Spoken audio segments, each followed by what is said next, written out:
Hi friends, চলুন আজকে আমরা বানিয়ে নিই মিক্স ভেজ। খুবই ইজি এবং মিনিমাম মশলা দিয়ে তৈরি হবে। আমার কাছে আছে আলু, ফুলকপি, সাথে আমি এখানে কেটেছি বিনস, গাজর, ক্যাপসিকাম, আছে আমার 3টে পেঁয়াজ আর আদা।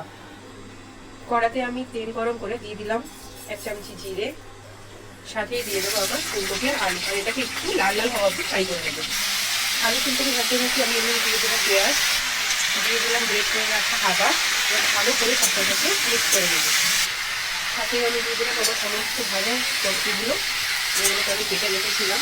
এবার ভালো করে এটাকে মিক্স করবো। আমি এখানে নুন দিয়ে নিই, নুন দিয়ে ছাকা দিয়ে আমি সবকটা সবজিগুলোকে একদম লাল লাল হয়ে যাওয়া অবধি ফ্রাই করে দেবো। তারপর আমি দেবো মধ্যে মশলা, কিছুদিন আগে নুনটা দিয়ে দিই।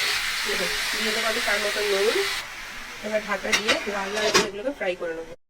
সবজিগুলোকে ভাজা হয়ে যাওয়ার পর আমি দিয়েছি এর মধ্যে হলুদ গুঁড়ো, গরম মশলা গুঁড়ো, ধনে গুঁড়ো, জিরে গুঁড়ো আর লাল লঙ্কা গুঁড়ো।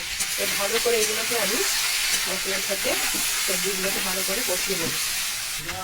দেখুন মশলাগুলো আমার ভালো মিক্স করে দিয়ে দেবো আমি এর মধ্যে 1 কাপ মতন জল, আর আমি এগুলোকে ভালো করে ঢেকে কুক করে নেবো। দেখুন সবজি আমার অলমোস্ট রেডি হতে চলেছে। আমি এর মধ্যে 2টো লঙ্কাকে কাঁচা লঙ্কা যখন চিড়ে দিয়ে দিয়েছি। ব্যাস আর 2 মিনিট আমার সবজি একদম রেডি। লুচি, পরোটা, যে কোনো কিছুর সাথে আপনি এটাকে এনজয় করতে পারেন।